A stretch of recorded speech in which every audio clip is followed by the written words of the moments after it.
Bonsoir à toutes, bonsoir à tous. Si on avait besoin d'un élément supplémentaire pour se persuader que ce sujet en ce moment, qu'est le coronavirus, passionnait les gens, je pense qu'on a la réponse grâce à vous toutes et tous qui êtes présents dans les deux salles, je le répète, ici à l'Université de Bordeaux, et merci à elle. Et puis merci à tous ceux qui nous suivent en direct sur sudouest.fr et sur TV7.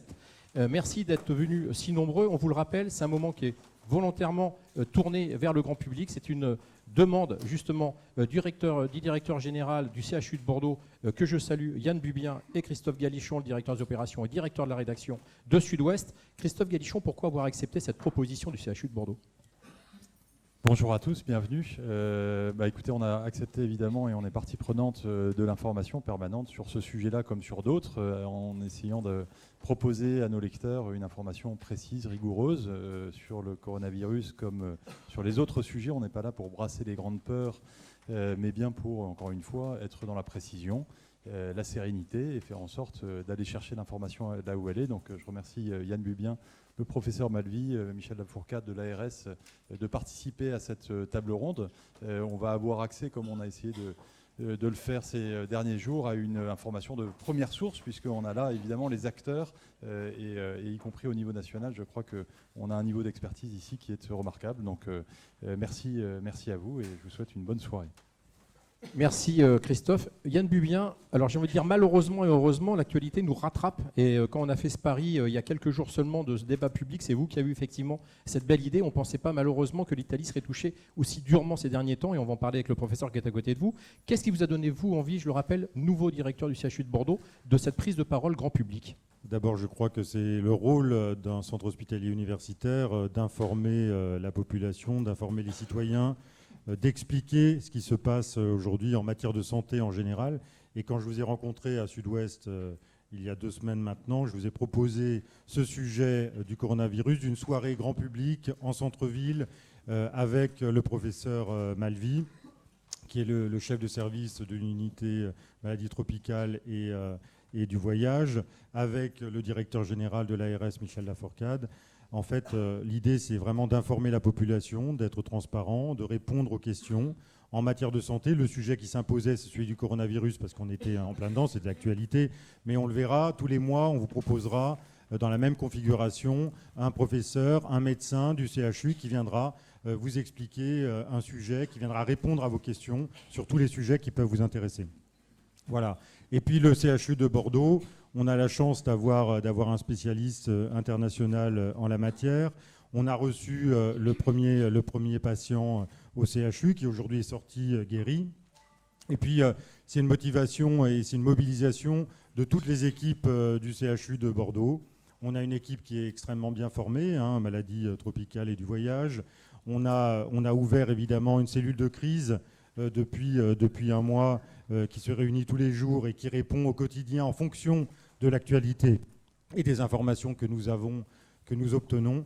Voilà, donc ce qui importe pour nous aujourd'hui, c'est d'écouter le professeur Malvy vous parler du coronavirus, de répondre à toutes vos questions et de lever peut-être quelques inquiétudes. Merci, monsieur le directeur. Je vous propose justement tous les trois de vous installer. Christophe Galichon, on vous retrouvera sûrement pour la conclusion tout à l'heure. Merci beaucoup. Je rappelle au public qu'il y aura évidemment des questions. On peut aussi réagir sur les réseaux sociaux et on pourra poser des questions d'internautes. On vous a cité tout à l'heure, professeur Malvy, vous avez effectivement largement contribué à mieux nous informer via, entre autres, les papiers d'Isaac Bell Castera, que je salue, qui est ici de Sud-Ouest. Vous avez été celui qui a soigné, avec votre équipe évidemment, le premier patient repéré comme malade du coronavirus en France. J'avais une question avant qu'on démarre, si vous voulez bien, Michel Lafourcade, je rappelle, directeur général de l'ARS.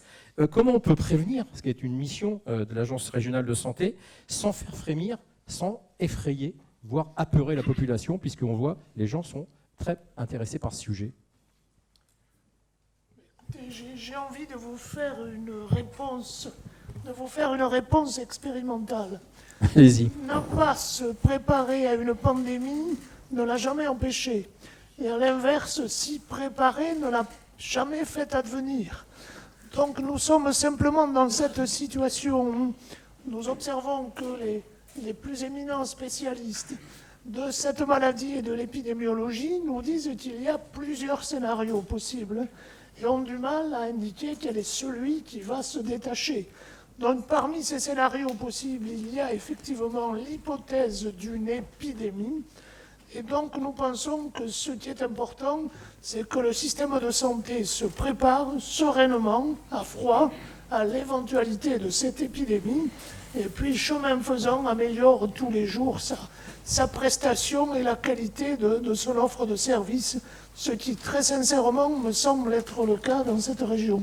Je rebondis sur votre expression, vous dites qu'il faut qu'on se prépare à froid. Le problème, c'est que le froid peut devenir brûlant en quelques minutes, en quelques heures. On l'a vu ce week-end en Italie. Est-ce que, monsieur le directeur Yann Bivien, si vous voulez bien nous répondre sur justement comment on se prépare et comment le CHU se prépare? On a vu que le ministre de la Santé avait annoncé 70 nouveaux hôpitaux qui allaient se mobiliser. Qu'en est-il sur l'entité métropolitaine? D'abord, on est en lien en permanence avec le ministère des Solidarités et de la Santé, avec le nouveau ministre Olivier Véran et avec le directeur général de la Santé. On a des relations permanentes, des discussions permanentes depuis le début de cette crise du coronavirus. On est prêt au CHU de Bordeaux, je vous le disais, d'abord parce qu'on a des spécialistes, on a des équipes qui sont formées, on a des services qui sont adaptés, on a la possibilité de s'organiser en interne, également en mode dégradé, si tout à coup nous avions beaucoup de personnes qui arrivaient. Et puis on travaille avec toute la région Nouvelle-Aquitaine. Le ministre a demandé qu'on s'organise avec tous les hôpitaux, et c'est ce que nous sommes en train de faire, au cas où on aurait une épidémie. Aujourd'hui, on est prêt, parce que je vous l'ai dit, on a des équipes formées, et puis on a cette cellule de crise qui se réunit tous les matins, et qui analyse la situation, et qui est prête à ouvrir des services, des lits, qui est prêt à mettre à disposition. Et puis nous disposons au CHU de Bordeaux du test qui permet de savoir si oui ou non la personne est infectée ou pas du coronavirus, qui nous permet d'être extrêmement rapide en la matière. Voilà. Michel Laforcade, sur ces 70 nouveaux hôpitaux, en quoi la région Nouvelle-Aquitaine est concernée? Est-ce que vous pouvez nous dire aujourd'hui quels sont les hôpitaux qui vont rejoindre ceux qui seront en vigilance? Eh bien, effectivement, en dehors des 3 CHU qui sont vraiment mobilisés depuis le premier jour... Il va arriver, il va nous sauver, c'est James Bond. Nous arrivons donc aux hôpitaux de deuxième rideau, si j'ose dire, qu'il s'agit de mobiliser. C'est un total de 14 hôpitaux dans la Nouvelle-Aquitaine, qui sont pour la plupart des hôpitaux qui disposent d'un service d'infectiologie et qui pour tous disposent d'un service d'urgence ou d'un SAMU. Ces hôpitaux qui auront vocation, si d'aventure la capacité des 3 CHU était dépassée, à recevoir l'ensemble des patients concernés de leur département. Est-ce que cette liste est publique ou elle n'a pas à l'être? Elle est totalement publique. C'est une liste de 14 hôpitaux. Je pourrais quasiment vous les donner de mémoire. Mais de 14 hôpitaux, ça correspond à ce qu'on appelait naguère les hôpitaux généraux, c'est-à-dire la catégorie juste au-dessous des CHU, bien évidemment, pour l'ancienne Aquitaine, Pau, Bayonne, Mont-de-Marsan, Dax, Périgueux, et puis, par exemple, Tulle, Guéret pour le Limousin. Voilà, ça correspond à la catégorie des hôpitaux généraux. On entend ce discours, regardez le micro si vous voulez, monsieur Laforcade. On entend aussi Patrick Pelou, alors on sait que c'est un médecin militant. Il dit depuis au moins 2 jours qu'on aura une difficulté sur l'Île-de-France à répondre s'il y avait vraiment demain épidémie. Est-ce que vous êtes plus rassurant par rapport à ces propos sur Nouvelle-Aquitaine et sur Métropole Bordeaux? Par définition, je n'ai aucune compétence pour vous répondre sur l'Île-de-France. Très franchement... Ça tombe bien, la question était sur Nouvelle-Aquitaine et Bordeaux. Nous avons un maillage territorial en Nouvelle-Aquitaine entre ces hôpitaux d'excellence, les 3 CHU, ces hôpitaux généraux que je viens d'évoquer. Nous avons aussi un 3e rideau. Nous demandons à la totalité des établissements de santé, jusque y compris aux hôpitaux de proximité, à se préparer éventuellement à augmenter leur capacité pour précisément accueillir les patients ou même les cas possibles et pour désengorger autant que faire se peut les autres hôpitaux. Ce maillage territorial, notamment d'hôpitaux de proximité. Nous sommes une des régions qui a le plus d'hôpitaux de proximité. Et puis, n'oublions pas aussi l'excellence de la médecine de premier niveau. N'oublions pas cette médecine libérale, pour l'essentiel, qui est quand même au cœur de l'orientation, du dépistage, du bon réflexe, qui va permettre de ne pas passer à côté d'un cas possible, sans exagérer l'hypothèse, alors que cette personne, manifestement, relève plutôt de la grippe classique, puisqu'elle n'aurait pas le moindre indicateur qui pousserait du côté du coronavirus. Donc je crois vraiment pouvoir dire que ce maillage, jusque y compris dans les plus petits cantons, est de bon augure pour l'avenir. Professeur et docteur Malvy, s'il vous plaît, est-ce qu'aujourd'hui, quand on entend ces propos rassurants, est-ce que vous êtes dans ce concert pour nous rassurer? Ce matin, dans Sud-Ouest, vous disiez, attention, c'est pas idiot de porter des masques, faites attention à pas mal de choses, les boutons d'ascenseur, enfin je ne vais pas citer tout le papier d'Isabelle Castera, mais vous mettez en garde. Qu'est-ce que vous nous dites ce soir? On est prêt ou on n'est pas forcément prêt parce qu'on ne sait pas ce qui nous attend si on est dans le catastrophisme? Nous sommes dans un scénario d'adaptation. Gérer une crise implique de concevoir l'imprévu du vivant. Et c'est ce que nous autres, les soignants et les acteurs de santé publique, réalisons. Donc la nécessité de s'adapter à la fois à la fréquence des cas et aux situations d'expansion qui font que nous autres soignants, il faudra accueillir le mieux possible ces patients possibles pour faire du dépistage et s'ils sont positifs, les soigner dans les meilleures conditions. Donc ces scénarios, ils existent, ils sont préparés depuis déjà plusieurs années à travers des modèles d'infections transmises par voie respiratoire ou par contact. Et nos équipes y sont dûment préparées. Est-ce qu'aujourd'hui, et je ne sais pas si vous allez pouvoir me répondre tranquillement, docteur Malvy, mais est-ce que le politique en fait trop? C'est-à-dire que par rapport à l'information que nous on délivre au grand public, est-ce que le politique va à contre-pied de ce que pouvez-vous penser en tant que scientifique? Le politique travaille avec nous et quand on répond à une crise, il y a plusieurs axiomes et puis il y a plusieurs acteurs. Et il faut une synergie, une cohérence et une capacité, donc, comme nous disions tout à l'heure, d'adaptation. Donc les éléments de la réponse, c'est la surveillance avec la veille, le soin de qualité, adapté, accessible, la recherche. Nous avons affaire avec coronavirus 2019 à un virus émergent pour lequel, à la différence de la grippe saisonnière, nous ne disposons pas malheureusement ni de vaccins ni de médicaments spécifiques.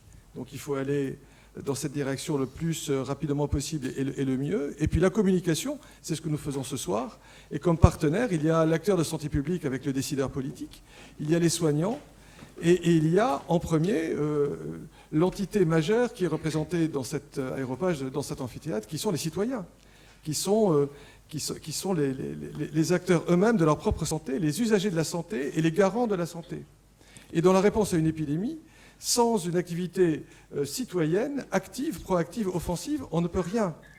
Et c'est en ce sens qu'il faut expliquer la situation et les scénarios qui peuvent nous concerner pour que chacun, à sa place, apporte sa pierre à l'édifice et que nous soyons capables d'actions mobilisantes, efficaces et capables aussi de s'adapter en fonction des circonstances. Un exemple, avec l'arrivée malheureusement de ce virus dans les provinces septentrionales d'Italie, au jour d'aujourd'hui, et nous espérons que nous en resterons là, mais l'avenir nous le dira, la région de la Vénétie et la Lombardie. La Toscane depuis aujourd'hui, oui. Peut-être. Et la Sicile en partie. Nous verrons pour la Toscane et la Sicile. Vous êtes plus prudent que les journalistes alors. C'est cela.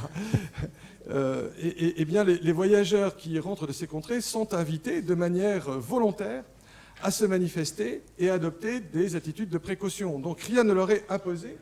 Et là, il y a un acte citoyen qui est majeur dans l'activité de la crise, qui fait que c'est ensemble, citoyens, acteurs de santé publique, soignants et décideurs politiques, que nous saurons nous adapter à faire face aux différents scénarios, allant d'un contrôle sur une courte échéance, comme celle que nous avions connue à l'époque du SARS de 2003. Malheureusement, nous écartons de cette hypothèse, ou alors de celle d'une expansion épidémique à travers déjà la vieille Europe et peut-être d'autres continents. Et pour là aussi, nous aurons des scénarios et des moyens adaptés pour limiter l'expansion du virus et surtout en premier prendre en charge les patients et parmi eux les patients les plus fragiles et les plus sévères. Professeur Malvy, merci de ces précisions. Est-ce qu'on peut être encore plus pédagogue et essayer de vulgariser? On a parlé de coronavirus, là vous venez de parler du Covid-19. Je crois que déjà, est-ce qu'on peut expliquer pourquoi on lui a trouvé un nouveau nom et qu'est-ce qui fait la différence? Et en quoi il est différent de ce qu'on a déjà pu vivre avec le SRAS ou d'autres virus de ce type? Sur la sémantique pure. Il y a plusieurs coronavirus. Je vais vous donner mon micro, je crois.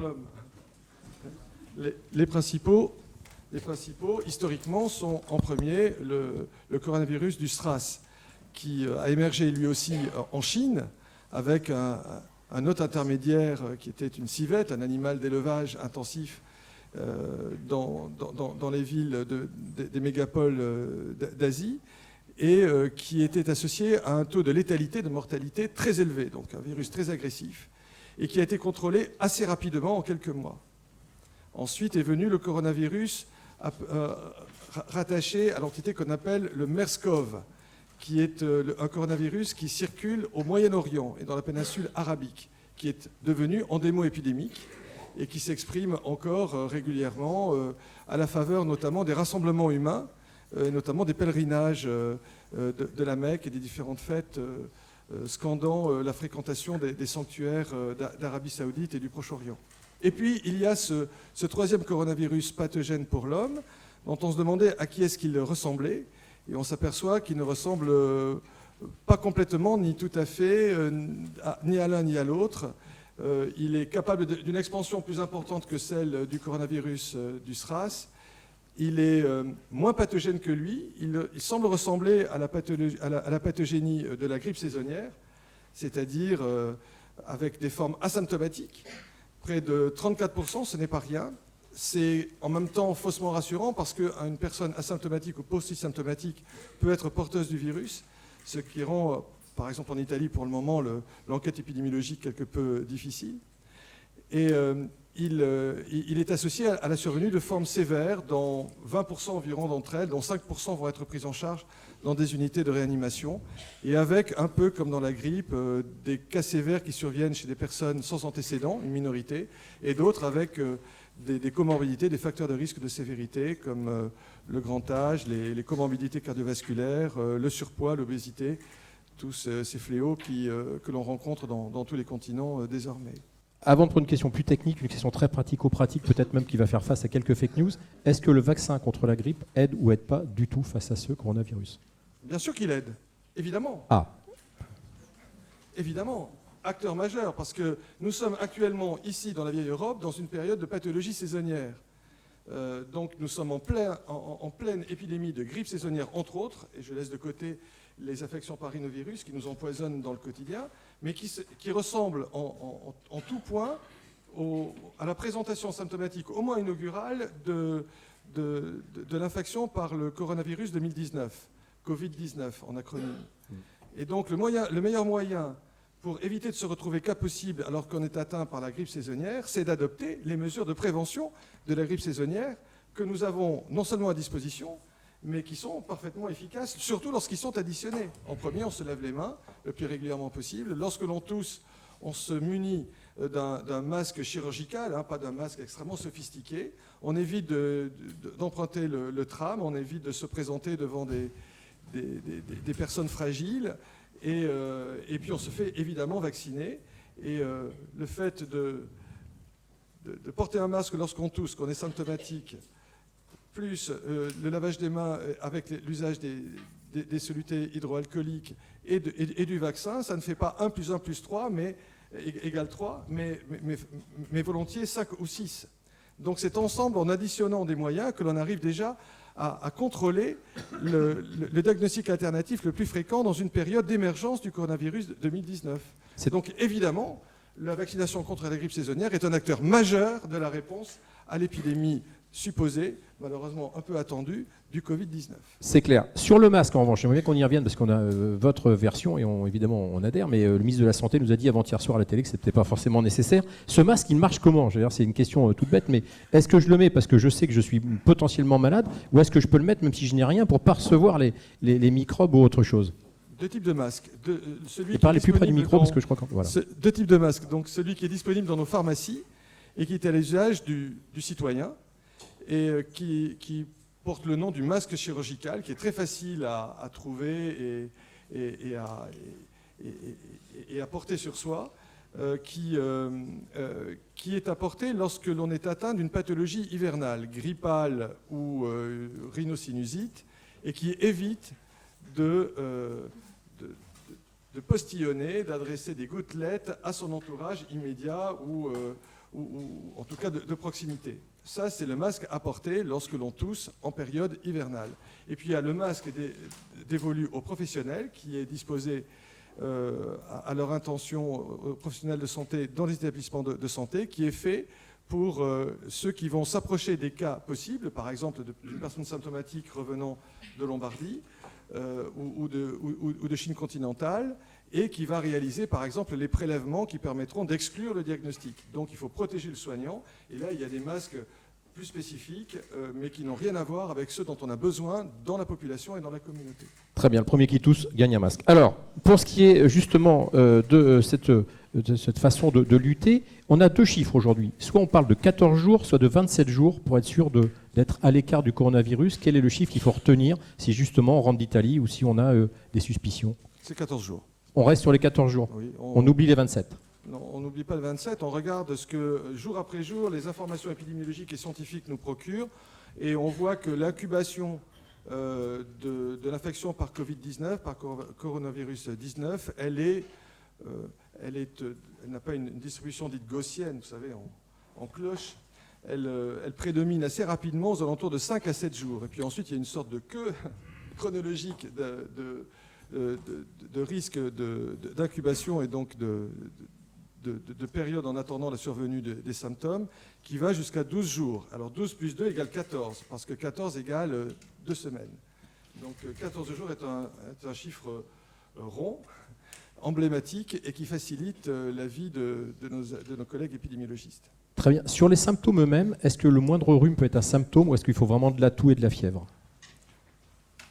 Chez une personne qui a un lien épidémiologique, c'est-à-dire un séjour récent dans une zone épidémique, le rhume que l'on appelle la rhinorrhée, avec la céphalée, les éternuements et la toux même haute, est considéré dorénavant dans ce scénario extrêmement offensif que nous vivons depuis l'émergence du virus chez nos voisins italiens, est suffisant pour considérer que ce symptôme est suffisant pour classer le cas possible. Qu'est-ce qu'on peut dire ce soir sur justement les porteurs ou pas d'ailleurs, ou transmetteurs de cette maladie? C'est-à-dire, est-ce qu'aujourd'hui on est capable de les identifier et de les repérer, ou est-ce qu'on peut être soi-même transmetteur de cette maladie sans l'avoir encore déclaré? Qu'est-ce qu'on sait? On lit des choses différentes là-dessus. Alors, le système s'adapte, le système de surveillance et d'investigation épidémiologique. Si on regarde par exemple le cluster de Haute-Savoie, qui est un cluster français, le patient source... On parle de Saint-Gervais et de la famille anglaise. Absolument. Ouais. Ou le patient, on va dire, index, c'est-à-dire le monsieur de nationalité britannique, était relativement peu symptomatique, pour ne pas dire vraiment polysymptomatique. Mais il avait été repéré par les autorités singapouriennes comme ayant séjourné dans un espace où il avait fréquenté des collègues chinois, puisque c'était un professionnel universitaire qui fréquentait des audiences et des congrès internationaux. Et le système singapourien était parfaitement réactif, compétent, pour avoir signalé aux autorités françaises et aux autorités internationales concernées les contacts qui avaient fréquenté les personnes chinoises qui avaient malheureusement à leur retour développé la maladie. Et l'identification de cette personne a été extrêmement rapide. Et ensuite, le repérage des contacts a été réalisé en l'espace de quelques jours. Le problème et le scénario le pire que nous sommes en train de vivre actuellement en Italie du Nord est que nous avons pu repérer assez rapidement, les collègues italiens ont pu repérer rapidement le patient index, qui est un homme de 38 ans, avec une présentation sévère de la maladie, bien qu'il n'ait pas eu de comorbidité. Mais nous ne parvenons pas à repérer le patient source. Et c'est la course effrénée en termes d'augmentation de la sensibilité de la démarche épidémiologique qui fait que nous espérons le plus rapidement possible repérer le patient source pour repérer autour de lui les contacts. C'est un challenge d'adaptation que les épidémiologistes connaissent bien, qu'ils ont beaucoup de tristesse à devoir appliquer, mais c'est une stratégie qui ne nous prend pas au dépourvu. Est-ce que vous nous détaillez pourquoi c'est si important de remonter au patient source?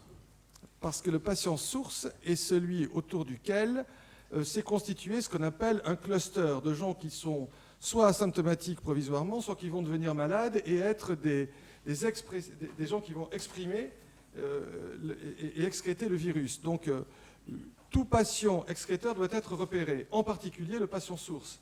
Tant qu'on ne l'a pas repéré, les contacts qui qui ont pu être infectés autour de lui ne le sont pas non plus. Donc on perd du temps et c'est comme ça qu'on se retrouve avec des scénarios de multiplication des cas dans des communautés qu'on est obligé de confiner, comme c'est le cas dans les 11 villes des provinces italiennes septentrionales. Merci beaucoup. Yann Bubien d'abord et ensuite Michel Laforcade, si vous voulez bien. Quand on vient d'entendre le professeur, on a l'impression qu'on est en train d'élargir énormément le spectre. Comment vous faites aujourd'hui? Je rappelle, directeur général CHU Bordeaux, donc le 15, il est chez vous.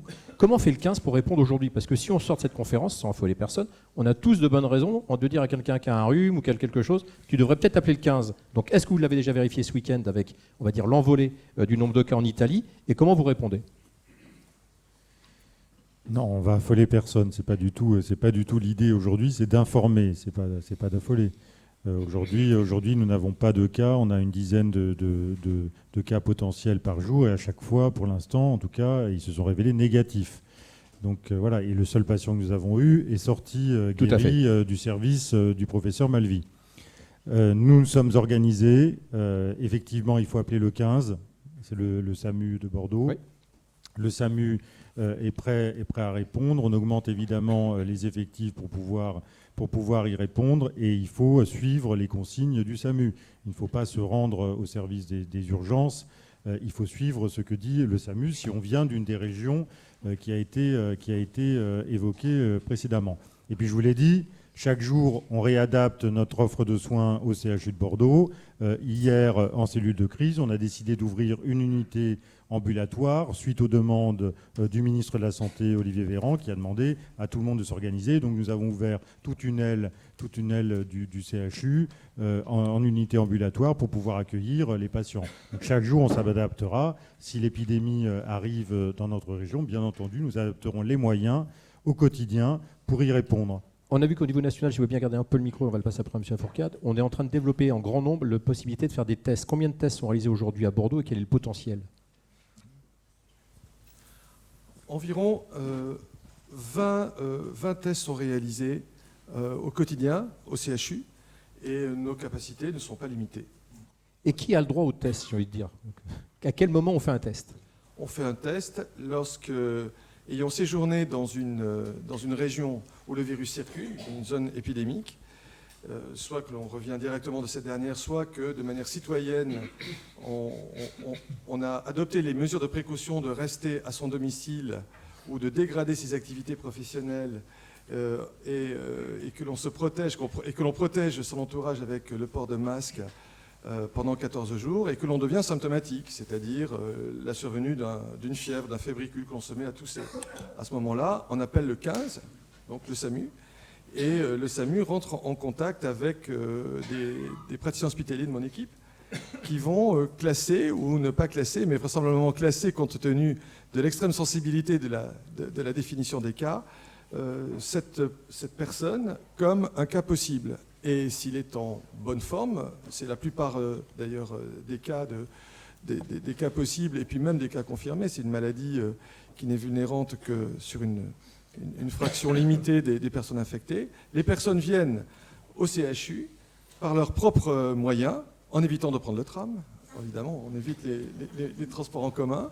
Et ils sont accueillis avec un circuit dédié qui a été construit, qui est parfaitement taraudé, intimisé, au sein de l'abord du centre hospitalier universitaire Pellegrin. Ils sont accueillis par des soignants et qui les amènent dans l'unité où ils seront reçus par un de mes collaborateurs, par une infirmière, et ils recevront un prélèvement rhinosinusien. Alors, c'est pas très agréable, ça fait un peu pleurer, avec une petite tige de coton que l'on dispose un peu profondément à travers une narine. Et puis, ce prélèvement, ensuite, est adressé au laboratoire de virologie au premier étage de l'établissement. Et dans les 6 heures, le résultat est rendu et la personne est donc rassurée.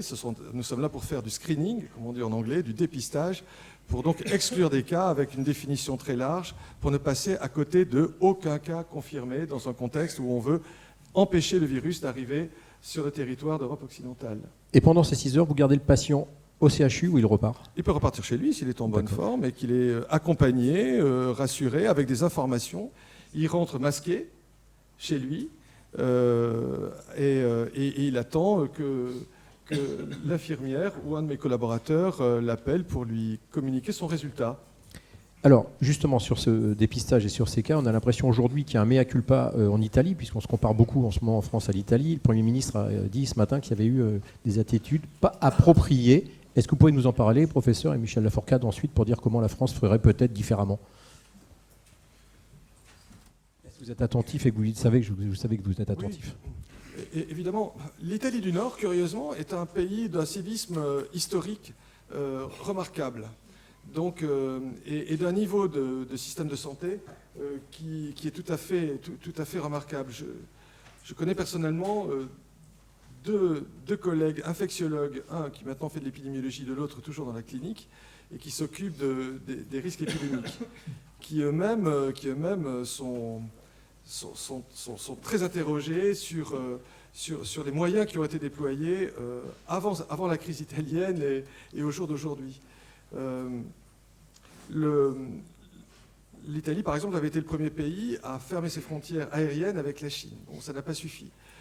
Donc, nous sommes là aussi, c'est une leçon pour nous d'être toujours prêts à s'adapter et de ne pas céder justement à des mouvements de panique du style confinement dans un paquebot.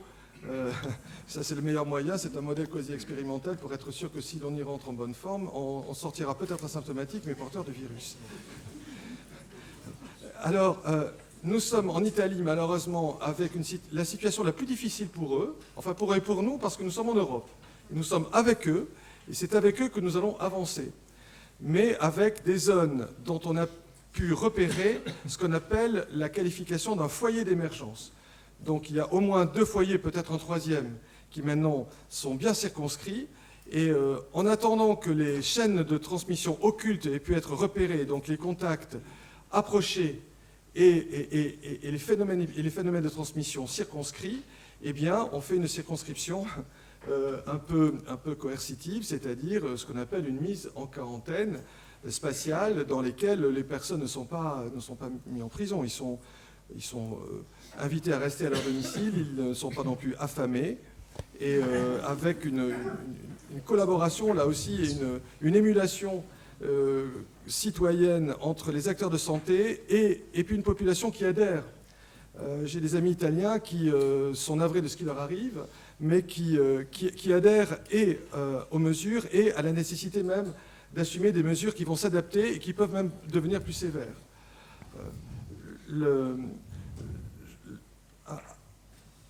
À ce niveau-là, malheureusement, tant que les chaînes occultes ne sont pas repérées, nous sommes obligés de passer par des scénarios de la sorte. C'est pour ça qu'en France, nous avons adopté des systèmes de recherche des signaux extrêmement coercitifs. Hein, c'est-à-dire, j'ai un de mes collègues qui vient de rentrer de Milan pour aller saluer une de ses filles qui fait des études dans cette ville universitaire, qui est médecin, qui va devoir rester 14 jours en dehors de ses activités professionnelles. Et bon, personne n'est très content de tout cela. Mais c'est le seul moyen pour le moment pour que nous ne nous retrouvions pas avec des scénarios de recherche de chaînes de transmission occultes. Michel Laforcade, on parle de civisme, donc de citoyenneté, et là c'est auto-proclamé, j'imagine que ce médecin, personne ne l'a interdit de sortir. Comment on peut faire confiance jusqu'au bout et à quel moment justement ça peut échouer? Et est-ce qu'on se prépare à ce moment-là, dès aujourd'hui, à imaginer qu'il faudra peut-être confiner, comme on l'a fait à Villeneuve aujourd'hui, des zones géographiques importantes? Est-ce qu'on y travaille déjà à l'ARS?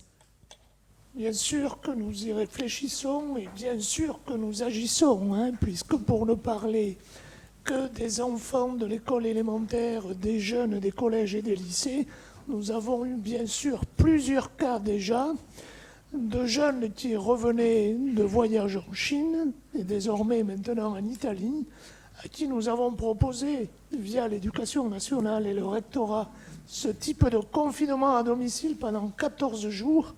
Et je crois pouvoir dire que l'esprit citoyen est tout à fait présent. On n'a pas eu de difficultés, pas plus semble-t-il qu'en Italie. C'est pas évident quand même hein, pour des parents de dire pendant 14 jours, je vais devoir prendre 2 semaines de vacances si l'enfant est jeune. Ça a été fait à peu près systématiquement et sans beaucoup de difficultés. Puis on va aussi devoir s'inspirer de ce qu'a fait l'Italie. L'Italie nous apprend aussi ce que sont ces foyers émergents, ces foyers actifs. On parlait de foyers actifs en Corée du Sud, on commence à parler de foyers actifs en Iran, par exemple. Eh bien, on voit bien ce que sont ces foyers émergents. Et je confirme que le système de santé italien est un système qu'il faut que l'on observe de très près. C'est un système très efficace. Oui, mais il a un petit peu fauté là quand même. Hein. Je n'ai pas essayé d'insister, mais on s'inquiète un peu. Si vous dites qu'on va faire la même chose, ils ont un petit peu laissé passer quelqu'un à travers les mailles. Là. Oui, est-on sûr qu'ils aient fait des erreurs lourdes? C'est le Premier ministre qui le dit, je ne me permettrai pas de le dire. Tout ça méritera, bien sûr, mais méritera un retour d'expérience quand même. Il y a aussi du confinement qui a été demandé, qui a été obtenu. Professeur Malvy, des élus, et je reviens à la politique, disent qu'il faudrait fermer les frontières avec l'Italie. Est-ce que le spécialiste que vous êtes aujourd'hui sourit à cette proposition? Et est-ce que, comme un fameux nuage, elle s'arrêterait, cette maladie, à la frontière si on la ferme? C'est le soignant qui répond, mais aussi oui. le citoyen doté d'un sens commun, je laisse compte. Autant l'expérience malheureuse du confinement dans le paquebot était un modèle quasi-expérimental à la limite de la moralité, autant la fermeture des frontières ne renvoie à rien. La Lombardie, la Vénétie, l'Émilie-Romagne, que nous connaissons bien, puisqu'ils avaient été affublés aussi du chikungunya il y a 15 ans de cela, ce sont des provinces européennes. Le sud-ouest, la Nouvelle-Aquitaine est une grande province de la vieille Europe. Donc les frontières, elles sont par définition absolument caduques quand il s'agit de la transmission d'un agent viral qui a lui-même ses propres facéties de transmission qui peuvent laisser en échec provisoire des équipes de très très haut niveau en matière de surveillance. Donc non, la frontière entre Menton et Vintimille, ça rappelle l'invasion de Mussolini en 1940. Ça n'a pas duré longtemps et c'est hors sujet. Et là, c'est... On fera passer le message à quelques élus du sud de la France alors. Ah oui. Une question sur l'inverse, sur les gens qui veulent voyager ou qui sont aujourd'hui obligés de voyager. Je ne parle pas que des... Je sais que vous êtes spécialisé aussi des maladies du voyageur. Il y a les voyageurs touristes, mais il y a les obligés comme celui que vous avez soigné. D'ailleurs, le premier malade, il faut le rappeler, hein, c'était pour son travail. Qu'est-ce que vous conseillez aujourd'hui? On continue à voyager ou on fait attention? Alors, je ne parle pas d'Italie. Hein. Est-ce qu'on peut dire aux gens continuez à voyager comme si de rien n'était ou est-ce qu'on fait attention? Pour l'Italie? Non. Je veux bien l'Italie à part. Je pense que les gens n'ont pas envie d'y aller en ce moment. Enfin, j'ai vu... Je reçois beaucoup en particulier dans notre unité de santé voyage du site Saint-André, qui s'occupe de préventologie du voyageur. Nous avons beaucoup de voyageurs qui nous questionnent à cet endroit. Là aussi, il y a le bon sens. Il est évident que s'il y a un voyage organisé à Singapour avec une halte à Kunming dans des contrées extrêmement agréables et passionnantes à programmer, c'est sans doute pas le moment. Et il est sans doute urgent de reporter sagement un séjour dans une zone épidémique, et pour soi et pour son entourage.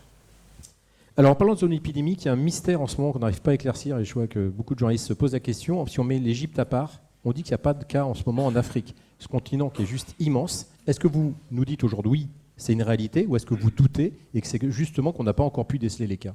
Et pourquoi l'Afrique sera en dehors? L'Afrique s'est réveillée depuis Jameau et la lutte contre la maladie du sommeil, mais c'est un jeu de mots, excusez-moi. Les modélisateurs, mais il faut se méfier des modélisateurs, nous ont dit que l'Afrique était extrêmement vulnérable et que des pays cibles, non seulement l'Égypte, mais les pays du Maghreb, la Côte d'Ivoire, le Gabon et l'Afrique du Sud allaient être frappés de plein fouet.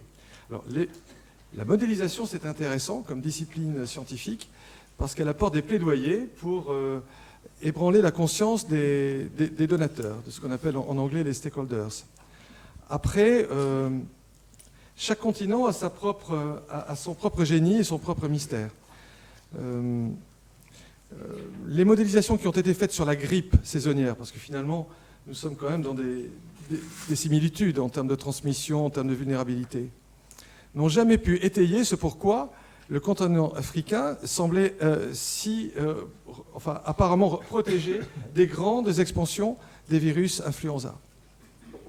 Et puis de l'autre côté, je me rappelle en 2014, lorsque les grandes écoles de modélisation nous avaient affirmé que l'Afrique de l'Ouest allait être ébranlée, à l'époque d'Ebola, et que le pays le plus affecté en octobre 2014, qui était le Libéria, allait carrément s'effondrer et disparaître. Sauf qu'un mois et demi plus tard, le Libéria était le premier pays à se débarrasser de la maladie. Voilà. Donc, je n'ai pas de réponse, mais peut-être qu'il y aurait des choses à décrypter, peut-être a posteriori, sur les facteurs de transmission. Certes, il y a des grandes mégapoles en Afrique, mais les habitats ne sont peut-être pas comparables à ceux des mégapoles européennes et surtout d'Asie du Sud-Est, où dès que l'on est dans la classe moyenne ou dans la classe supérieure, on vit et on travaille dans des chambres froides, climatisées, sans brassage de l'air. Donc qu'est-ce que nous faisons lorsque nous n'avons plus de chambres à pression négative? Si cela nous arrivait, monsieur le directeur, eh bien nous avons prévu des scénarios de dégradés, où nous sommes capables d'étendre nos services dans des ailes dans lesquelles l'air est brassé, et où nous gérerions ces patients comme on gérait avant l'époque des SAS et des chambres à pression négative, les patients tuberculeux, avant l'époque de l'antibiothérapie et de l'augmentation de l'hygiène, dans nos sanatoriums, c'est-à-dire des espaces où on ouvre les fenêtres. Et il y a sans doute des écosystèmes de gestion de la promiscuité en Afrique qui ne sont pas les mêmes que dans les autres parties du monde. Mais après, ce sont les épidémiologistes qui nous en diront davantage. Bien, alors. Peut-être. Oui, j'en prie. Je coupe la parole Non, j'en prie. à un interlocuteur, c'est fort discourtois. J'étais il y a 10 jours avec un excellent ami et collègue infectiologue de Shanghai, qui soigne des centaines de patients infectés par le Covid-19. Et je lui disais, comment ça se passe pour toi? Est-ce que c'est pas trop dur? Bon, c'était le pays du sourire. Il était très très mesuré. Et puis je lui disais, tu as beaucoup de cas sévères?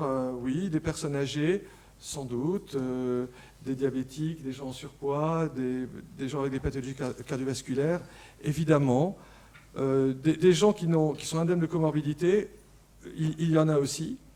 Mais qu'est-ce que tu retiens de tout cela?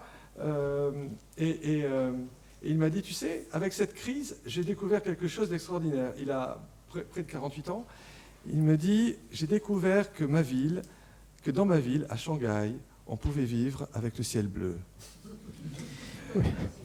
Maigre consolation, peut-être. peut-être. Avec un de mes amis, et ça m'a été répété par le chef de service de Shanghai, avec lequel j'étais à l'OMS. Tu vois, comme quoi on peut arriver à quitter la Chine et à venir en Europe. Alors pour ceux qui n'ont pas eu la chance d'aller à Shanghai, il faut juste se rappeler que c'est pollué en permanence et qu'on ne voit pas le ciel bleu. Hein. C'est pas simplement.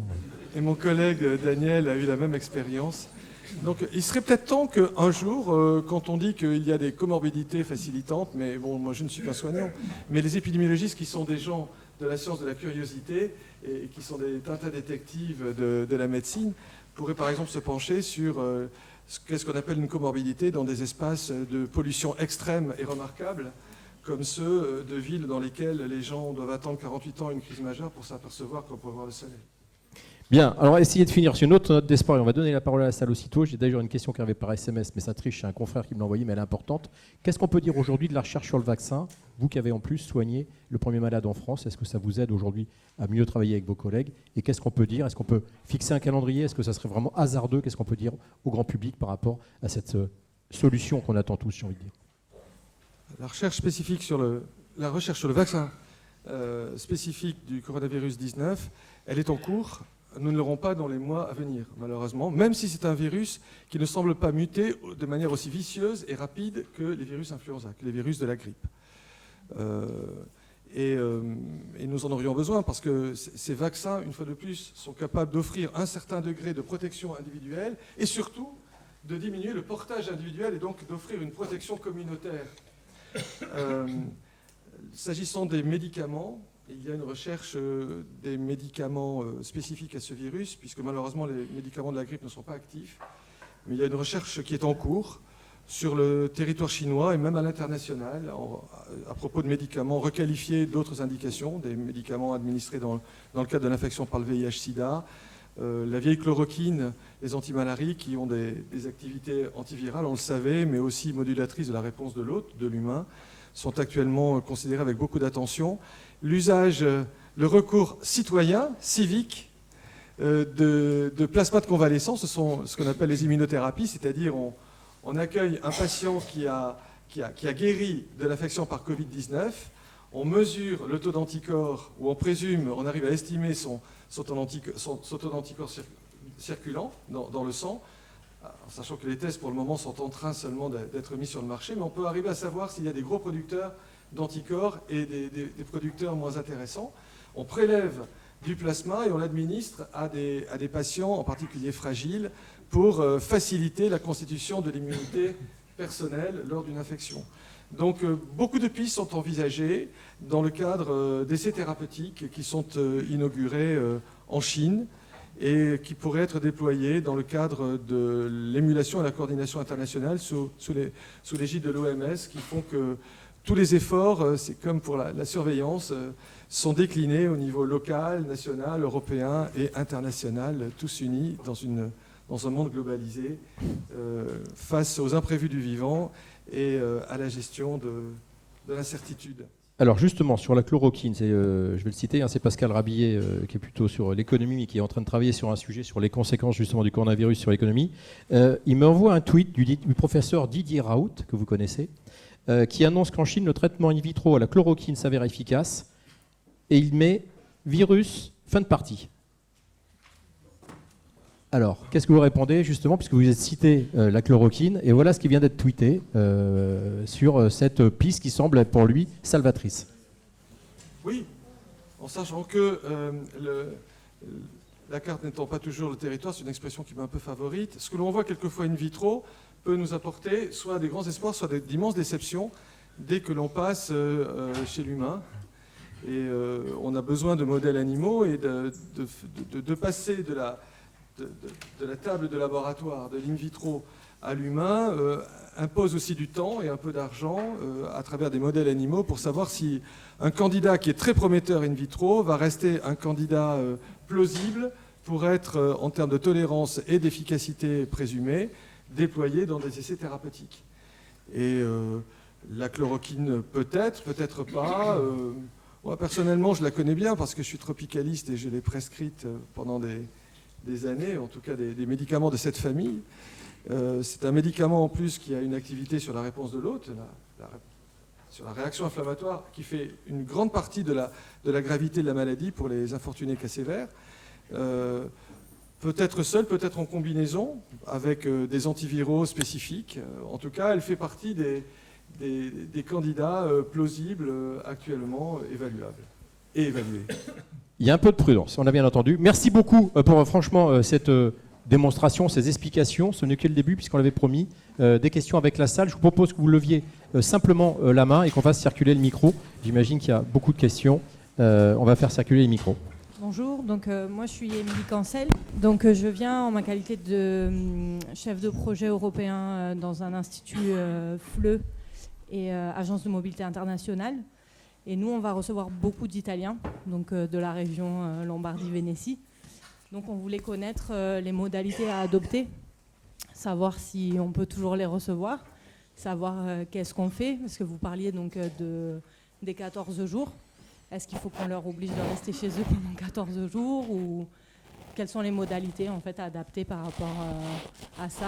On attend encore une réponse de notre agence italienne qui est en contact avec l'agence européenne de la médecine.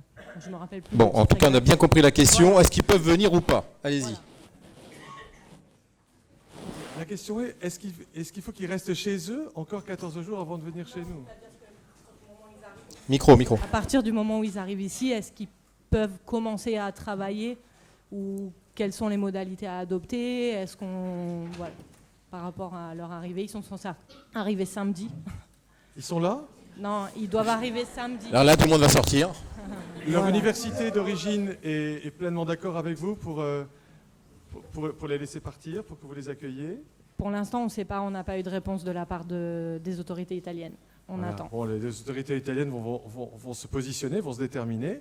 Et si la réponse est oui, eh bien, vous allez les accueillir. Et ils auront l'immense bonne fortune, avec le printemps tout précoce, d'aller faire du surf à la Cano s'ils sont sportifs, de visiter le pays des vins, ou ma Dordogne natale, où il y a des couleurs absolument splendides pendant 14 jours, où ils pourront faire, non pas la chasse aux papillons, mais faire des séjours en forêt sans risque d'être en contact avec des gens vulnérables. Donc vous allez les confiner comme de manière conviviale. Et surtout, je vous en supplie, nous qui sommes des universitaires, donc des gens de l'humanisme, il faut veiller dans l'accueil, non pas de l'étranger, parce que nous sommes tous des étrangers quelque part dans un des temps de nos vies, à veiller à à éviter l'ostracisme, la stigmatisation et la suspicion.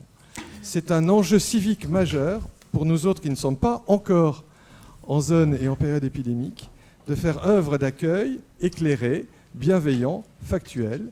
Donc vous allez les accueillir et veiller à ce qu'ils ne subissent, qu'ils ne subissent pas un ostracisme, une stigmatisation qui serait absolument délétère, absurde et contre-productive. Donc humaniste et bucolique en même temps. Le professeur, je voudrais quand même que Michel Laforcade vous réponde s'il est d'accord. Qu'est-ce qu'on fait, s'il vous plaît, en tant que directeur général de l'ARS, comme réponse au groupe, au-delà de cet exemple, qui vont, évidemment, comme le disait le professeur, profiter du printemps pour venir à Bordeaux et dans la Nouvelle-Aquitaine? Par principe et par expérience, je n'ai pas d'avis plus autorisé que celui du professeur Malvy. Bon. Je voudrais simplement vous dire que ce que vous avez décrit, et ce qui pourrait vous arriver, correspond à une situation, me semble-t-il, qu'on a connue, des enfants chinois ou des enfants français qui sont passés en Chine dans les zones qui étaient des zones à problème. Quand ils sont revenus en France, on leur a demandé pendant 14 jours d'accepter ce moment de quarantaine, puisqu'on ne dit pas quatorzaine. Donc je pense qu'on peut être dans ce cas de figure, me semble-t-il. Et moi, sur le plan de la santé publique, vraiment, je ne ferai que me rendre à cet avis-là qui me semble, même pour un homme médecin, un avis de bon sens. Est-ce que vous allez le faire? Oui, pour un groupe, oui, pour le deuxième groupe, aussi, parce qu'il y a ce 15 jours, on va pas Julie. C'est la même chose pour nos professionnels qui rentrent des zones à risque. Ils doivent rester 14 jours chez eux et ne pas être en contact avec nos patients. Allez, une autre question, s'il vous plaît. Présentez-vous. Bonjour, donc moi je viens à titre personnel. J'ai un neveu qui a été greffé des poumons au mois de septembre. Vous m'entendez? Allez-y, Non. parlez plus fort. J'ai un neveu qui a été greffé des poumons au mois de septembre. Donc je voulais savoir, pour lui, est-ce qu'il doit faire déjà des choses en particulier ou est-ce qu'il... Enfin, c'est vrai qu'on se pose beaucoup de questions en fait. Qu'est-ce qu'il doit faire? Il est vacciné contre la grippe saisonnière. Non, il ne peut pas, il est sous immunosuppresseur. Il ne peut pas. Venez fréquenter nos services de médecine interne ou de maladies infectieuses et nous accompagnerons son immunisation. Je pense que rien ne s'oppose à ce qu'il reçoive un des candidats vaccins qui le protégerait déjà contre la grippe. Et ensuite, il faut qu'il se protège contre, non pas le coronavirus 2019, mais contre les pathologies hivernales d'origine virale, les infections par rhinovirus, les virus influenza, et tout ce qui actuellement peut être associé à une infection de type affectant l'appareil respiratoire. Et de la sorte, il se protégera contre le risque de coronavirus s'il allait vers Menton ou qu'il franchissait la frontière vers les zones italiennes concernées. Il n'y a rien de plus à faire que les mesures de bon sens. Donc vous pensez qu'il peut avoir une sorte de vaccin contre la grippe en fait? Oui, tout à fait. Ah bon, Merci en tout cas pour la réponse. Je vous propose d'en parler peut-être tout à l'heure. Alors, troisième question. Alors c'est une question à titre personnel. Parlez plus près du micro. Mon fils organise son mariage le 30 mai. Renseignement fascinant pour vous. Mais sa future épouse est d'origine cambodgienne et elle a invité un certain nombre de personnes de ce pays à la cérémonie. Donc ils seront probablement une cinquantaine. Est-ce qu'il y a des précautions à prendre, des annulations à prévoir? Que sais-je? Le Cambodge n'est pas dans la zone épidémique. Je crois qu'il y a eu au jour d'aujourd'hui.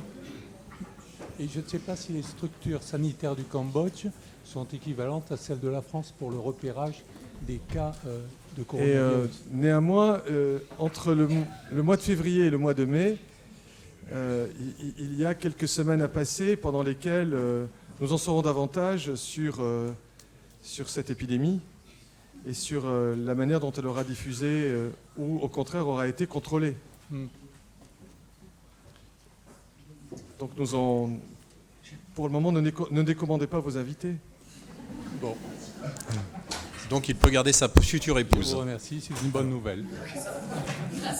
Merci. Une autre question.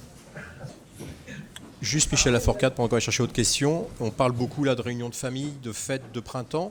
Est-ce qu'on se pose aussi la question, comme le font certains pays aujourd'hui, d'interdire des rencontres sportives ou des grandes manifestations populaires dans la Nouvelle-Aquitaine, ou est-ce que ce n'est pas d'actualité ? Très franchement, comme ça a été dit à plusieurs reprises, la doctrine, elle se construit au quotidien. Parce que ce virus était inconnu il y a encore quelques semaines, et parce que la doctrine, notamment ministérielle, et la doctrine scientifique, elle se construit un peu tous les jours. Elle ne se transforme pas entre la veille au soir et le matin, mais par contre, elle s'affine et elle se construit tous les jours. Donc moi, je ne peux vous répondre qu'à l'instant même où vous posez la question. C'est quelque chose qui n'est pas d'actualité à l'heure actuelle. Donc peut-être demain, on nous proposera d'y réfléchir plus avant. En tout cas, à l'heure actuelle, ce n'est pas d'actualité. Et quand on connaît les modes quand même de propagation, on comprend que ça ne soit pas, à ce jour, d'actualité. Merci. Le micro était... Alors, allez-y. Oui, bonsoir. En fait, moi, c'est parce que je pars le 22 avril au Japon. Et je voulais savoir ce que je faisais, en fait. Ah, alors, est-ce que je peux aller au Japon le 22 avril, nous demande quelqu'un dans la salle. Si vous n'y alliez pas, vous allez rater la saison des cerisiers en fleurs. Donc là, Donc ça, the sunshine. Donc ça veut dire que je vais y aller quand même. Enfin, voilà, parce que c'est pour savoir. Je suis en face de la dame, elle doute. Voilà, il y a la part d'incertitude. Laissons peut-être les 2 ou 3 semaines passer, et puis nous verrons où on sera. Quand même quelque chose qui... C'est un phénomène de santé qu'on appelle une urgence de santé publique de portée internationale, qui donc concerne l'ensemble des continents, l'ensemble des pays. Donc nous gérons une crise, donc nous gérons une part d'incertitude qui concerne l'ensemble de la planète. Donc bien malin serait celui qui pourrait, d'un coup de baguette magique, anathémiser telle ou telle contrée, ou au contraire dire que la route est dorée. Nous sommes en crise planétaire, nous sommes en crise qui par définition doit nous mobiliser et une fois de plus attirer des scénarios d'adaptation et qui concernent tout un chacun, depuis l'individu, les pays, et entre les pays, les communautés et les projets de voyage. En tout cas, professeur Malvis a donné le sourire à la dame qui a posé la question, je l'ai vu. Voilà. Il y a une autre question, Donc, j'en aurais une peut-être. C'est pour ça, en fait, parce qu'il y a le départ, mais il faut parler aussi du retour. Et si j'y vais, est-ce qu'au retour, je vais à l'hôpital pour être diagnostiquée ? Aujourd'hui, non. Non. Et puis, les scénarios de confinement, ils ne sont que provisoires. Ils vont durer le temps où on escompte que l'on va pouvoir briser, humilier la transmission du virus à travers les continents et au sein des pays. Bonjour, vous m'entendez ? Je suis infirmière anesthésiste au CHU de Bordeaux et ma question c'est essentiellement sur une situation XXL, c'est-à-dire un afflux important au niveau de l'hôpital de personnes qui sont contaminées ou susceptibles de l'être. Donc je voudrais savoir à peu près quelle est la capacité d'accueil du CHU de Bordeaux à recevoir des personnes contaminées, et surtout au niveau du personnel. On sait tous qu'à l'hôpital on est à flux tendu en ce moment dans les services, on n'est pas si nombreux, on le sait, hein. Donc je voudrais savoir comment ça va se passer au niveau du personnel pour qu'ils puissent s'occuper correctement des patients, en sachant qu'il y a déjà des patients hospitalisés, parce qu'évidemment il y a le coronavirus, mais il y a aussi des gens qui sont hospitalisés dans le quotidien, des gens qui ont d'autres pathologies. Donc comment on va faire pour s'occuper de ces patients contaminés, pour ces patients qui viennent pour d'autres pathologies, et quelle est la capacité d'accueil en fait du CHU et des soignants pour recevoir ces patients. Alors, est-ce que c'est le directeur général de l'hôpital qui répond ? CHU ? Là, nous sommes capables de multiplier. Nous avons un capital pour le moment de 25 lits disponibles au jour d'aujourd'hui, mobilisables pour des cas confirmés. On peut le multiplier par 3 en mobilisant des secteurs d'ailes du CHU Pellegrin qui peuvent être positionnés en aire renouvelée. donc permettant en position dégradée du soin, assurant le niveau de protection maximale des professionnels de santé. Ensuite, il y a la mobilisation, comme M. Lafourcade l'a annoncé tout à l'heure, de l'ensemble des hôpitaux de second niveau, et qui n'est pas le moindre, pour accueillir des patients qui rencontreraient des critères d'hospitalisation. Et ensuite, il y a des modes dégradés qui seront à construire, qui sont même en cours d'anticipation avec nos amis, nos confrères de la médecine libérale, des filières de soins, pour pouvoir accueillir ce que font les Chinois ou même ont déjà programmé les Canadiens. Les Canadiens ont programmé le fait que les patients qui sont polysymptomatiques, qui non seulement sont dans un état clinique parfaitement stable, mais qui sont polysymptomatiques, puissent, s'ils sont accompagnés avec un entourage qui puisse au niveau didactique et pédagogique prendre la mesure de se protéger eux-mêmes, être accueillis dans des filières, ambulatoires. Et là aussi, ces possibilités sont tout à fait, pour le moment, sous-estimées, mais tout à fait accessibles. Une réponse du directeur général du CHU. Je vais répéter un petit peu ce qui vient d'être dit.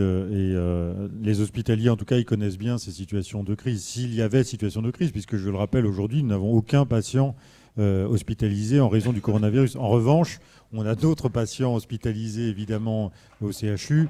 Et là, il y aurait évidemment plusieurs moyens que vous connaissez. Alors, on a déjà des capacités assez importantes au CHU de Bordeaux pour accueillir des patients qui seraient avérés. Ça, c'est un fait. Il y a toutes ces dispositions dégradées. Et puis, nous savons nous organiser au CHU. On connaît les plans blancs, on connaît les situations de crise. Il y a la possibilité de déprogrammer si c'était vraiment nécessaire. On est loin d'en être là, puisqu'encore une fois, on n'a personne. On a 0 patient. Ceux qu'on reçoit aujourd'hui, entre 10 et 20 par jour qui viennent pour des suspicions, pour l'instant, sont tous ressortis sans être avérés. Voilà, donc on saura s'organiser, je le pense, et on aura à notre disposition l'ensemble des autres établissements. Et si ça allait plus loin, on le sait, eh bien, il faudrait trouver encore d'autres dispositions, et notamment à domicile. Pardon. Oui, une autre question, allez-y. Il faudra faire passer le micro en bas, s'il vous plaît. C'est bon, bonjour. Oui. Merci de toutes ces informations. C'est important pour nous. Nous, on représente une école supérieure d'hôtellerie-restauration. On reçoit énormément d'étudiants internationaux qui donc, sont présents tout au long de l'année, qui sont amenés à rentrer chez eux, surtout en ce moment après ces périodes difficiles de partiels.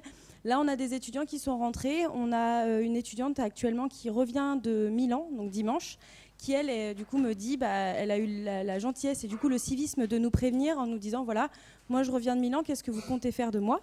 Alors, pas tourner comme ça, mais c'était, je trouvais très professionnel. Nous, on est venus ici pour vous demander, on a lu les recommandations du gouvernement, on a écouté ce que vous venez de dire, vous parlez beaucoup de civisme. Qu'est-ce qu'on fait, nous, en tant qu'école ? Est-ce qu'on est des acteurs, justement, de ce civisme ? Est-ce qu'on passe l'information à nos étudiants de dire, voilà, vous avez donc 14 jours où il faut que vous fassiez attention. Et le mieux, c'est quand même d'éviter de venir à l'école, de peut-être vous faire dépister en cas de symptômes. Est-ce que c'est ça que, entre guillemets, vous attendez de nous en tant que école supérieure ? Parce que nous, on n'a pas des enfants, on a des jeunes adultes. Qu'est-ce qu'ils vous disent, les adultes, en question, à part celle-ci ? Ils sont d'accord à écouter ce qu'on leur dit ? Alors, nous, on n'a pas commencé. On a décidé de faire revenir des étudiants qui étaient en échange à l'étranger, en les faisant choisir. Donc voilà, vous avez le choix, il y a ce problème, vous avez le choix, voilà ce que recommande l'OMS.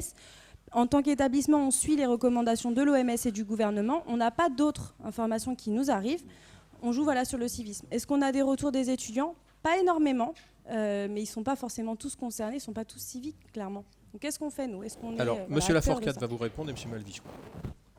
Je ne vais pas vous faire une réponse exclusivement liée à ce que vous venez de dire, mais par assimilation, je vais simplement vous dire ce que j'ai dit ce matin au responsable d'une grande administration que je ne vais pas citer, qui m'appelle et qui me dit « J'ai plusieurs de mes collaborateurs qui reviennent soit pour des raisons de vacances, soit pour des raisons professionnelles d'Italie. Qu'est-ce que vous me conseillez de leur demander de faire ?» Et après qu'on en ait discuté quand même par un petit staff rapide au sein de l'ARS, je leur ai dit, écoutez, ce sont des adultes, on n'est pas dans le registre des enfants, Ce sont des adultes, voilà ce qu'on peut vous proposer, me semble-t-il, de plus intéressant pour eux et pour l'ensemble de votre population. Si les personnes sont amenées à travailler toutes seules dans un bureau, ces personnes peuvent venir pendant les 14 jours en veillant à ne pas prendre l'ascenseur, à ne pas aller à la cantine, à ne pas avoir de contact rapproché avec l'ensemble de leurs collègues.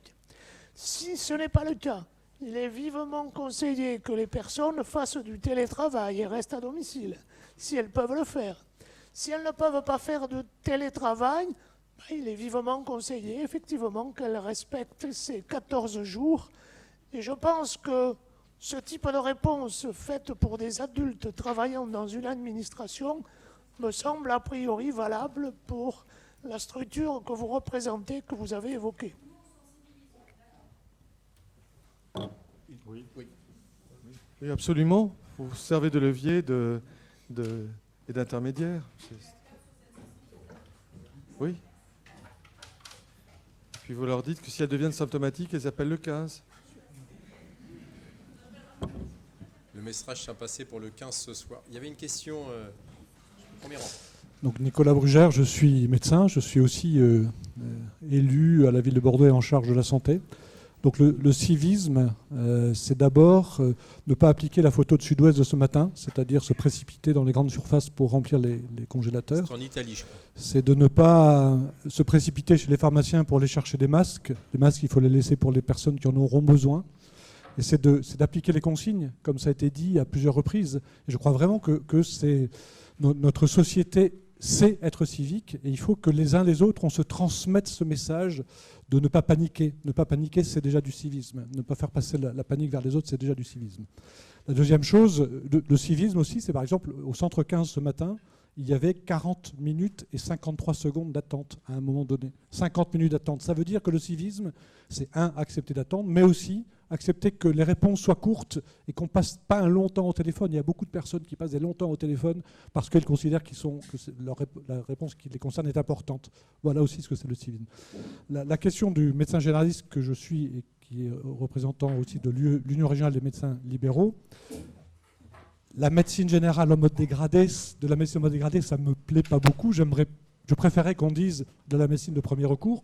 Du reste, le cas qui est venu chez vous, professeur Malvy, c'est un cas qui a été repéré par un médecin de SOS Médecins, médecin libéral, qui a tout à fait bien fait le diagnostic, qui a tout à fait été discernant et qui a sollicité le SAMU, qui a un peu résisté à ce moment-là. J'étais présent au SAMU au centre 15 ce jour-là, et qui a quand même envoyé le patient. Donc je crois qu'on va avoir, si l'épidémie se développe, à travailler tous ensemble. Et la médecine de premier recours, la médecine libérale, mais aussi les médecins spécialistes de premier recours, auront à être impliqués. Ma question, c'est quand il y aura 1000, 2000, 3000 cas suspects, est-ce qu'il sera possible de confiner les personnes à la maison? Ils sont suspects, on les gardera à la maison. Est-ce qu'il sera possible de venir faire des tests à domicile pour ensuite faire analyser les tests dans vos services et dire aux personnes, oui, vous allez rester 14 jours parce que vous êtes à risque, non, vous n'avez plus besoin de bouger parce que vous n'êtes pas à risque, ou bien venez dans le service parce qu'il va falloir vous soigner. Merci pour cette question. Oui, le terme de dégradé, ça voulait dire qu'en effet, tous les patients ne sont pas à être hospitalisés. Et nous sommes bien en phase. Et en effet, pourquoi pas? D'ailleurs, vous savez, les contacts à très haut risque de nos patients confirmés, ça a été le cas des contacts du patient pris en charge au CHU de Bordeaux, ont été confinés à domicile pendant 14 jours, avec un contact téléphonique auprès des autorités sanitaires, de la part des autorités sanitaires. Et pour ceux qui étaient d'ailleurs avec le niveau de risque le plus élevé, ils ont eu des prélèvements réalisés à domicile pour s'assurer de l'absence de portage du matériel viral. Donc en effet, tout est possible. Ce type de déclinaison fait partie des scénarios d'adaptation si nous passions en situation d'épidémie et où il faudrait que les filières de soins prennent en charge, en dehors de l'hôpital, les patients, non seulement avec un état stable, mais en plus aussi symptomatique, à condition qu'ils soient entourés. Merci. D'autres questions, allez-y, présentez-vous. Oui, bonsoir. J'ai une question. Je suis une malade avec plusieurs pathologies chroniques, dont un déficit immunitaire. Je suis allée me renseigner à ma pharmacie au cas où il y avait un foyer qui venait dans la région pour savoir si je pouvais obtenir des masques. Elle m'a répondu oui, pardon, j'ai un accent. Pour 1 000 €, vous pouvez avoir 25 masques. Combien? C'est ce qu'elle a dit. Elle est démarchée par les labos. On l'appelle en disant parce qu'il n'y en a plus dans les pharmacies de ville. Donc ma question est, qu'est-ce que vous faites, vous, les services publics, pour assurer que si jamais il y a un foyer qui vient s'installer dans la région, qu'on puisse se protéger, soit si on est symptomatique, soit si on est malade chronique et qu'on veut se protéger?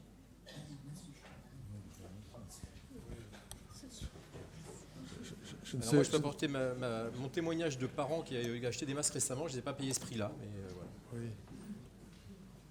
Le CHU de Bordeaux est en train de se munir de milliers de masques pour l'ensemble, pour son personnel et également pour les patients, les usagers de soins de cet établissement. Il y en aura également adapté aux personnes fragiles qui, un peu à l'instar des professionnels de santé, devraient en situation épidémique se protéger eux-mêmes et non pas seulement protéger la communauté. Et sans coup férir, madame, vous serez à même de bénéficier de ce type d'appareillage et certainement pas à ce prix, c'est un gag. Excusez-moi, est-ce que c'était une réponse d'officine ou sur Internet? Il y a une dame qui a une question d'abord. Allez. Une autre question, s'il vous plaît?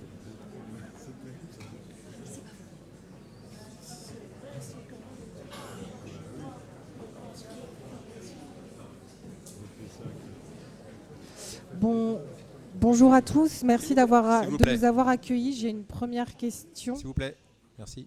J'ai une première question. En fait, moi, je fais des voyages très régulièrement. Je vais à Paris. Il y a des gares à Paris, des gares à Bordeaux, des trains. Et à l'intérieur, on voit bien que l'air est confiné. Il y a beaucoup de personnes qui sont là, qui toussent. Donc, avec un air de ce qu'on disait, ou qui est le même et qui n'est pas changé. Donc là, c'est quand même très effrayant. Ma deuxième question, c'est par rapport à la loi 2005 pour les personnes sourdes. Nous qui sommes là ce soir, en fait, on a un décalage au niveau de l'information, sauf pour ce soir. Bon, c'est juste que pour vous en ayez conscience, c'est que c'est une des premières fois où on a cette information.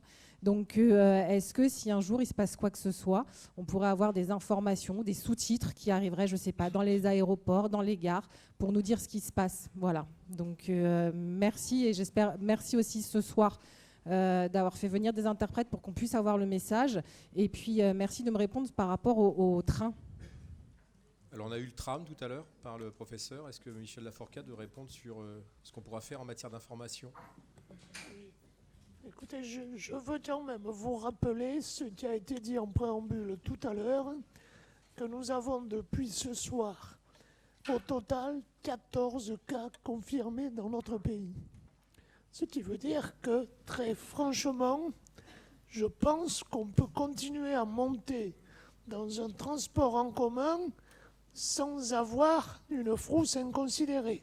Si tel n'était pas le cas, bien sûr, on vous le dirait. 14 cas depuis que l'épidémie est connue, c'est-à-dire depuis le 31 décembre.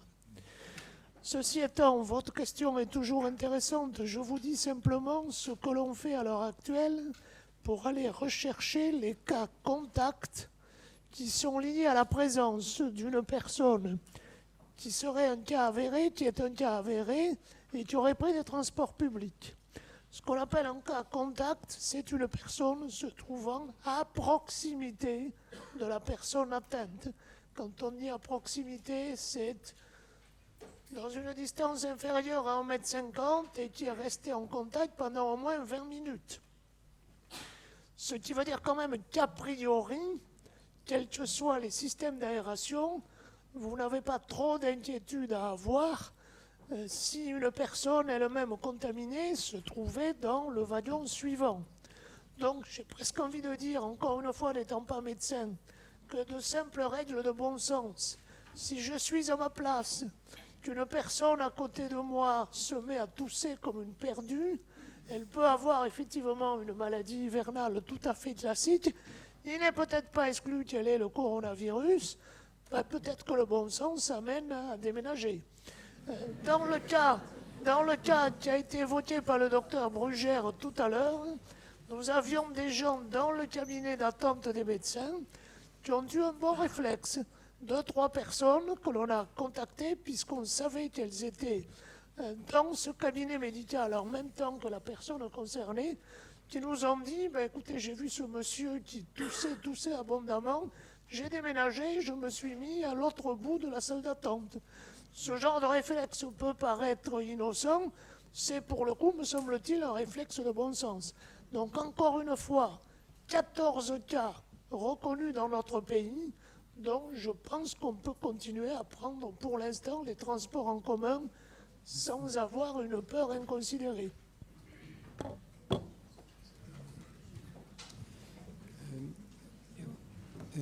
Tout à l'heure, vous avez parlé là, des foyers d'infection et en particulier de Singapour. Il se trouve qu'après demain, je dois aller à Singapour parce que j'ai ma fille qui y habite. Et j'ai eu ma fille hier au téléphone. Elle me dit, enfin, évidemment, je lui dis, tu sais, ça peut poser problème, etc. Elle me dit, tu sais, c'est un pays très sûr, etc. Est-ce que c'est uniquement de la propagande du régime, ça pourrait arriver, ou est-ce que c'est, enfin, vous, tel que vous l'avez présenté tout à l'heure, vous avez dit, oui, c'est pas le moment d'aller à Singapour. Quelque chose dans ce genre-là. Voilà. Il se trouve qu'à Singapour, il y a des chaînes de transmission actives. Plusieurs. Elles sont contrôlées, c'est-à-dire que chaque fois, le patient source à l'origine de ces chaînes est repéré. Mais il y en a quand même beaucoup pour considérer que ce pays ne reste pas à risque d'émergence de nouveaux cas index, de nouveaux patients sources qui pourraient produire des chaînes de transmission. Ils ont un système de santé remarquable, un système de réactivité de tout premier ordre. Et c'est là aussi, avec une conscience citoyenne de la planète, qu'ils ont presque suggéré, et non seulement concédé, au fait d'être considéré comme un pays épidémique. Donc on ne peut pas contraindre un citoyen à se protéger, et on ne peut pas contraindre non plus un pays à se considérer épidémique. Singapour a tout à fait assumé sa situation provisoire d'un pays dans lequel il y a des chaînes de transmission. Des personnes qui y sont ne sont pas censées, malheureusement, y être systématiquement, y échapper, en être épargnées. C'est pour ça que les voyageurs qui rentrent de Singapour sont considérés comme devoir adopter des mesures de précaution pendant 14 jours et surveiller leur température corporelle et éviter les rassemblements, éviter de fréquenter les hôpitaux là où il y a des personnes fragiles.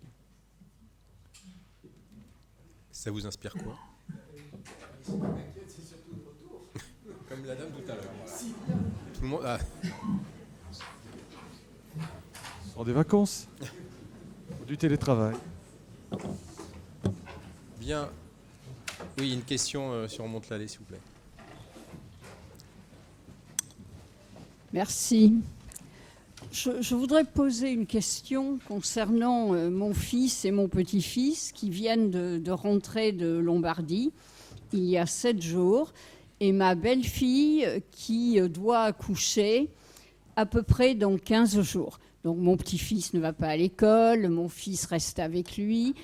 Mon fils me demandait, mais si elle a des contractions, qu'elle doit accoucher, elle fait quoi? Elle va à la maternité qu'elle a prévue ou elle appelle le 15? Et dans les cas concrets, messieurs. Toujours des questions faciles, n'est-ce pas, Denis? Merci, Annie. Toujours des questions épatantes. Et des situations truculentes. Mais bon, de toi, qu'est-ce que je pourrais ne pas escompter et espérer? Bon, je pense qu'elle a un obstétricien, ta belle-fille. Oui, sympathique. Et donc, elle doit l'avoir informé. Et puis, je pense que c'est lui qui doit être contacté en premier. Et ce, dès les premières contractions, peut-être même auparavant, dès qu'on s'approchera du terme. Et en attendant, elle a le droit... elle est à la fois vulnérable, elle est autant vulnérante que vulnérable. Donc il est urgent qu'elle ne reste pas dans l'appartement confiné dans lequel ton petit-fils séjourne avec son papa. Mais il faut qu'ils sortent, ils vont au parc, et puis s'ils s'approchent de personnes de trop près, ils portent un masque chirurgical. Ils joueront en chinois. Les tribulations d'un Chinois en Chine, ça ne leur fera pas peur avec la grand-mère qu'ils ont. Et la maman. Un peu de complicité, j'ai remarqué. Alors. Et combien? Oui, des questions encore tout à fait en haut, si vous voulez bien, avec un jeune homme qui a levé le doigt. Bonjour, merci.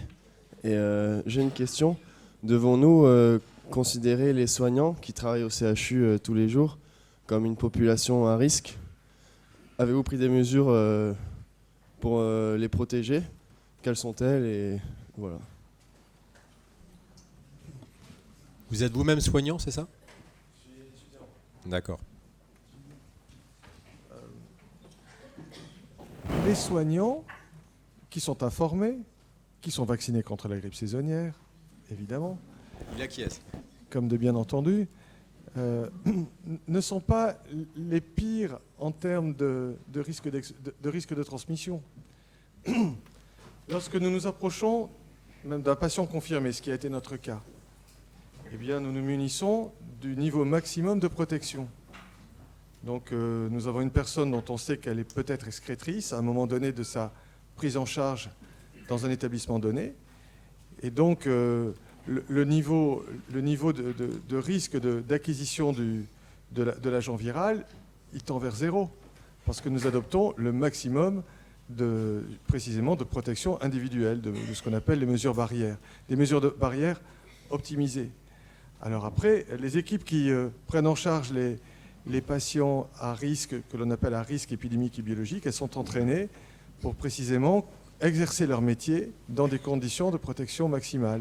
Et l'ensemble des corps de métier, par-delà les professionnels eux-mêmes de l'établissement, sont informés, formés, avisés pour eux-mêmes se protéger et quelquefois et surtout protéger les usagers de soins ou les familles et les visiteurs de nos établissements. Donc paradoxalement, je ne pense pas que les espaces de plus grande vulnérabilité épidémiologique soient représentés par ceux qui fréquentent ou qui travaillent dans les établissements de santé, sauf dans les situations où une épidémie n'est pas repérée, où une chaîne n'est pas connue, mais ça se passe précisément dans le tout début des phénomènes épidémiques, et c'est là que les professionnels de santé payent un tribut quelquefois relativement imposant. Mais nous ne sommes pas en France dans cette situation, et au CHU de Bordeaux en particulier. Par contre, on sait qu'en Chine, les choses n'ont pas été simples. Mais voilà, on apprend aussi des échecs ou des atermoiements des autres pays, des autres continents, pour précisément être dans des scénarios d'anticipation. Par exemple, dans les scénarios d'anticipation pour protéger le personnel de santé, tout corps de métier confondu, puisque c'est votre question, il y a le fait de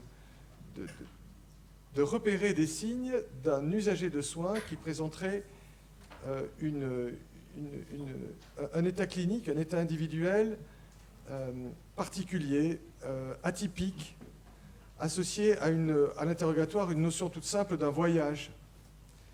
Et cela, la communauté des infectiologues, avec une orientation de médecine des voyages, et les urgentistes sont parfaitement avisés et travaillent sur ce concept pour précisément faire en sorte que des patients qui pourraient être des signaux de quelque chose de nouveau, qui pourrait ressembler à une infection émergente, soient repérés, isolés et pris en charge tout en maintenant le niveau de sécurité maximum des personnels qui vont le soigner.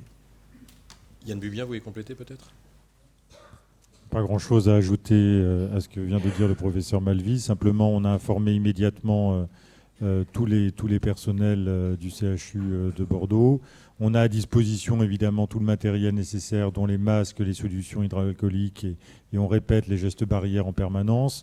On informe également toutes les écoles. On a 13 instituts de formation, donc on informe tout le monde. Et puis on va proposer un forum, parce que je vois aussi quand même de questions-réponses en direct pour les professionnels de santé, parce qu'on voit qu'il y a des gens qui se posent des questions et il faut leur répondre le plus rapidement possible. Moi-même, on me pose des questions quand je passe dans les services. Donc voilà. Non, mais je pense que, comme le disait le professeur Malvy, on est plutôt bien informé et on a les barrières pour y répondre. Mais effectivement, on va proposer ce forum de questions-réponses pour tous ceux qui se posent des questions. Merci beaucoup. Allez, on va prendre 2 dernières questions, si vous êtes d'accord, et on fera la conclusion pour tenir nos horaires. Oui, bonsoir. Je suis médecin hospitalier retraité. Voilà, je voulais savoir si la cohabitation entre le coronavirus et le virus de la grippe saisonnière était susceptible de modifier la présentation de la maladie coronavirus. Merci beaucoup, cher confrère. En fait, les informations, nous les produisons, ça fait à peine, en effet, 6-8 petites semaines que cette maladie est repérée. Auparavant, donc, dans les 2 dernières quinzaines du mois de... la dernière quinzaine du mois de décembre, il s'agissait de la pneumopathie X. Et c'est depuis la mi-janvier qu'au niveau international, en particulier ceux qui ont pris en charge des cas, nous parlons de manière soutenue avec les collègues chinois, actuellement les collègues chinois, les collègues coréens, les collègues iraniens, les collègues italiens. Et puis nous décrivons les choses. À propos de la grippe saisonnière et de son interaction avec l'infection par Covid de 2019, la seule chose que l'on puisse dire, c'est qu'il y a une proportion de co-infection entre la grippe saisonnière et le Covid-19 qui n'est pas négligeable.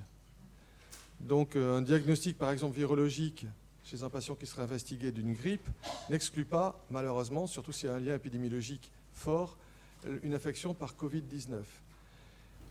Le recul qui est le nôtre ne semble pas inférer le fait qu'un patient co-infecté aurait une propension à développer une forme sévère ou la létalité.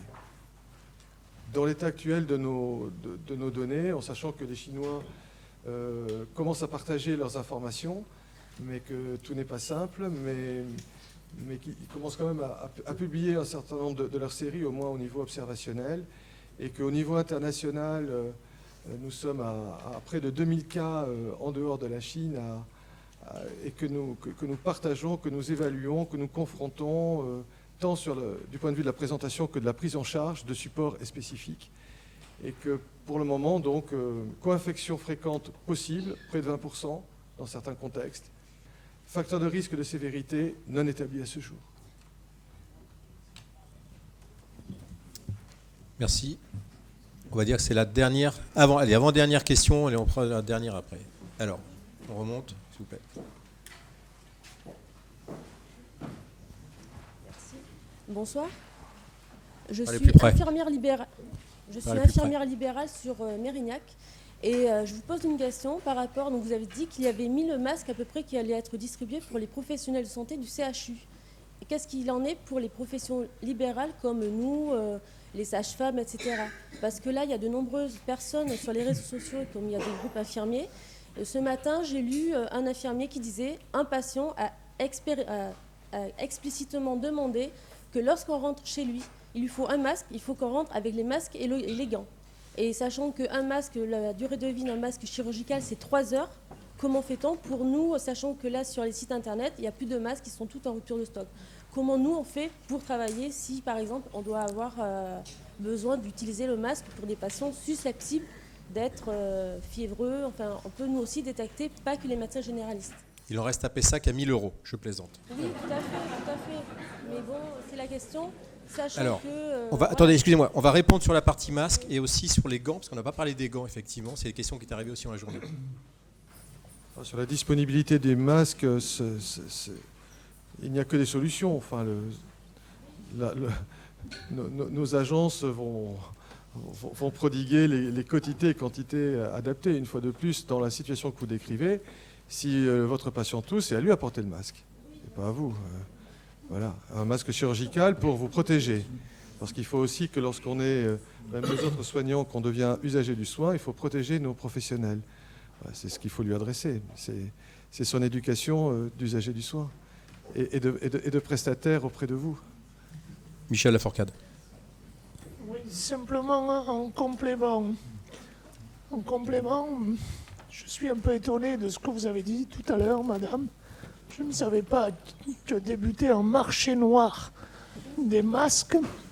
Et si vous acceptez courtoisement de m'expliquer où ça se passe, je serai preneur. Mais pour répondre, pour beaucoup plus sérieusement à votre question. Je rappelle, parce que ça n'a peut-être pas été dit, en tout cas, moi je n'ai pas pensé à le dire jusque-là, qu'il y a dans les établissements de santé des stocks de masques qui sont précisément destinés aux personnes à risque, aux cas contacts ou aux personnes à risque, et qui sont à votre disposition. Pas parce que vous êtes professionnel de santé, mais si d'aventure vous étiez une personne à risque, ou vous fréquentiez une personne à risque, on a longuement répété quelles sont les personnes à risque, mais vous auriez vocation à pouvoir effectivement émarger, si j'ose dire, sur les quotas de masques qui se trouvent dans les établissements de santé. Mais il me semble que vous n'êtes pas forcément personne à risque, parce que vous êtes une professionnelle de santé qui va tous les jours au domicile des gens. Mais que tout le monde sache quand même que quand on est une personne à risque, il y a ces stocks stratégiques qui sont dans les établissements de santé qui peuvent être mis à votre disposition. Professeur Malvy, sur les gants, on n'a pas parlé de la protection avec les gants. Est-ce que c'est complètement gadget? Elle est utilisée pour les personnes qui... pour les professionnels de santé, en pour les l'occurrence. professionnels de santé qui réalisent les prélèvements des nasosinusiens des cas possibles. Et c'est une mesure, je ne vais pas dire optimisée ni renforcée, mais entre le lavage des mains par solution hydroalcoolique et le port d'une paire de gants et d'une paire de gants unique, ce geste est parfaitement sécurisé. Et dans le périmètre de l'infection par le Covid-19, je ne vois pas d'autres indications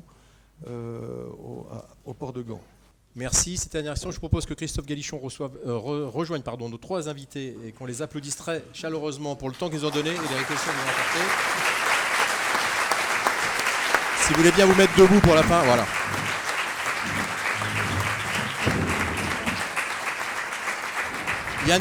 Yann Bubien, Christophe Galichon, on vous doit cette soirée. J'aimerais bien qu'il y ait un petit mot de conclusion de vous deux et on va rendre le public à ses occupations. Absolument. Merci mille fois, messieurs. C'était extrêmement intéressant, très concret. Je crois qu'on a répondu à nos questions qu'on se pose effectivement. On va évidemment sur sudouest.fr et Sud-Ouest continuer à répondre heure par heure dans les prochains jours sur ces sujets, répondre à vos questions. Je remarque, professeur, que vous disiez tout à l'heure que Shanghai retrouvait son ciel bleu. Nous, en tout cas, on a eu une assemblée où on n'a pas entendu personne tousser ce soir. C'est un signe, c'est un signe. Et je voudrais simplement remercier l'Université de Bordeaux de nous accueillir dans ses locaux en plein centre-ville. S'il vous plaît. C'est super. Nous excuser auprès des personnes qui ont fait le déplacement et qui se sont retrouvées dans une deuxième salle, mais c'est qu'on avait mal jaugé la jauge et que ce débat fort intéressant a été victime de son succès. Donc merci beaucoup, messieurs. Merci Stéphane. Merci aux traductrices qui ont fait un boulot effectivement impressionnant. Le mot de la fin, qui va être forcément un mot de synthèse du directeur général du CHU. Merci. Non, je vais faire très très vite puisque là tout le monde s'en va. Merci à toutes et tous d'être venus à cette première conférence. Nous en ferons une par mois sur les thèmes qui intéresseront tout le monde, je l'espère. Je voudrais surtout remercier le professeur Denis Malvy et remercier toutes les équipes du CHU de Bordeaux qui sont mobilisées au quotidien et qui chaque jour réinterprètent les données scientifiques de manière à être au plus près de la situation actuelle, voilà, pour tous les patients et pour tous les Aquitains. Merci à toutes et à tous, bonne soirée. Merci.